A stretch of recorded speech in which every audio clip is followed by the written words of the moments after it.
Rise TV, सच सबसे आगे। रोहित, तो उसमें ये सवाल उठाना कि चीनी सेना हमारे जमीन पर आ गई और हम सोते रहे, ये सरकार पर सवाल नहीं होता है, ये सेना पर ही सवाल होता है, क्योंकि पेट्रोलिंग की ड्यूटी सरकार की नहीं होती है, सेना की होती है। दोस्तों, सुना आपने कितनी बेशर्मी के साथ आज गोदी मीडिया हर तरफ मोदी सरकार के बचाव में है। मैंने आपको जो वीडियो दिखाया, इसमें दो तथाकथित देशभक्त पत्रकार, अपने आप को राष्ट्रभक्त कहने वाले रोहित सरदाना और श्वेता सिंह, कैसे हमारी सेना के ऊपर टिप्पणी कर रहे हैं, कैसे मोदी सरकार के बचाव में सेना का कह रहे हैं कि सवाल तो सेना से बनता है। ये गोदी मीडिया नहीं है तो क्या है? इनका कहना है कि पेट्रोलिंग की जिम्मेदारी सरकार की नहीं होती बल्कि सेना की होती है, इसलिए सवाल सरकार से नहीं सेना से पूछिए। दोस्तों, क्या बेशर्मी में अब कोई गुंजाइश बची है? क्या अब भी इनको गोदी मीडिया नहीं करें? चीन ने भारत के 20 सैनिकों को शहीद कर दिया। 45 साल में पहली बार ऐसा हुआ, और यह कब संभव हुआ? जब मोदी सरकार सत्ता में है, क्योंकि इनको मालूम है अब देश भर के अंदर मोदी सरकार से सवाल होने लगेंगे, मोदी सरकार सवालों के कटघरे में खड़ी कर दी जाएगी। इसलिए इन्होंने अपना प्रोपेगेंडा शुरू कर दिया कि भाई सवाल तो सेना से होगा, सेना की जिम्मेदारी है पेट्रोलिंग की। 6 साल से इसी तरह से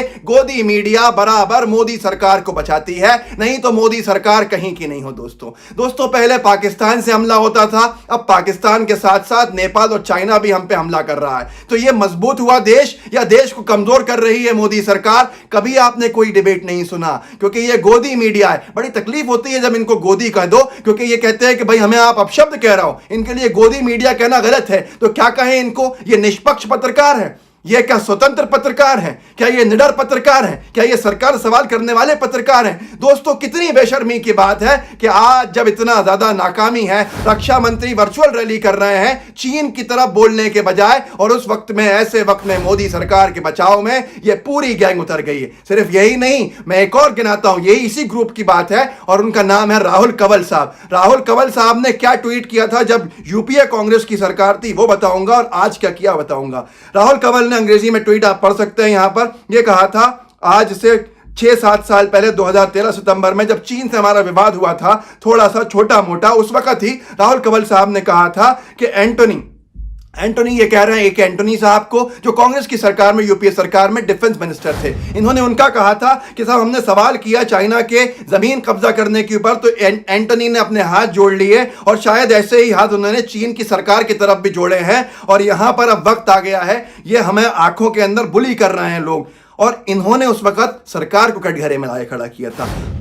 तब इनसे किसी ने कुछ नहीं कहा, लेकिन आज यही राहुल कंवल मोदी सरकार के लिए गोदी मीडिया का किरदार निभाते हुए क्या लिखते हैं कि बहुत सारे कैसेंडर्स हैं, ड्राज हैं, जो इस वक्त खुश हो रहे हैं मोदी सरकार की पीछे हटने के ऊपर चाइना से। आज दोस्तों, ये समय है, ये पूरी की पूरी बात भारतीय सेना की है, और आप अपनी डर्टी पॉलिटिक्स, पेटी पॉलिटिक्स को पीछे रखिए, अपनी जलन को पीछे रखिए। ये इंडिया वर्सेस चाइना है, ना कि भाजपा वर्सेस चाइना पॉलिटिक्स इंतजार कर सकती है। तो क्यों ना कहे कोई इनको गोदी पत्रकार? भारत की सरकार जब कांग्रेस की थी तब ए.के. एंटनी से सवाल कर रहे थे, उनको बुरा भला कह रहे थे, खुद राजनीति कर रहे थे। आज जब मोदी सरकार है तो राहुल कंवल साहब का कहना है कि अपनी डर्टी पॉलिटिक्स मत कीजिए, ये भारत चाइना की लड़ाई है, इंडियन आर्मी की लड़ाई है, ना कि भाजपा और चाइना की। इसके बाद भी अगर किसी को लगता है कि इस वक्त पत्रकारिता जिंदा है, तो दोस्तों आप खुद पत्रकार बन जाइए और आप अपने सवाल खुद पूछिए, क्योंकि इस तरह से ये मीडिया, अगर आपको इनसे उम्मीद है तो बहुत अफसोस की बात है। दोस्तों, ये सिर्फ और सिर्फ मोदी सरकार का बचाव करता है। दोस्तों, अगर मोदी सरकार के बचाव इन्होंने नहीं किया होता तो अब तक सरकार बची भी नहीं होती। क्यों? हर मोर्चे पे ये सरकार फेल है।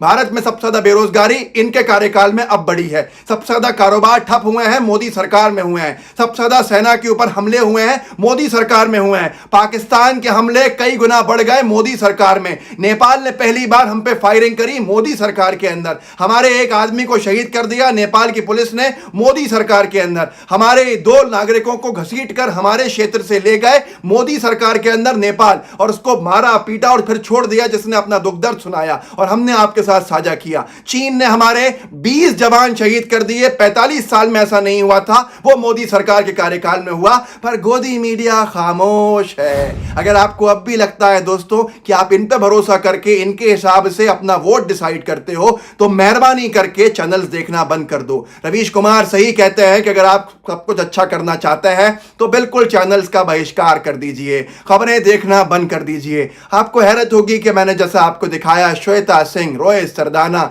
और ऐसे ही राहुल कंवर, ये तमाम लोग मोदी सरकार के समर्थन में हैं। अर्नब गोस्वामी, अमीश देवगन, सुधीर चौधरी को आप सुन लीजिए, आपको ऐसा लगेगा जैसे चाइना पे उल्टा हमने हमला किया है, चीन ने हम पे हमला नहीं किया है। ये सिर्फ मोदी भक्ति में डूबे हुए हैं। पर दोस्तों आपको खुद समझना पड़ेगा कि क्या इनके लिए मोदी सरकार बड़ी है या देश बड़ा है।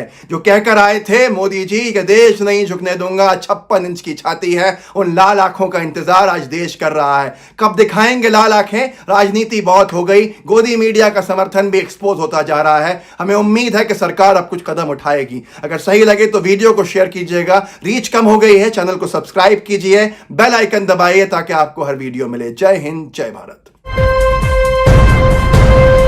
लाइव टीवी, सच सबसे आगे।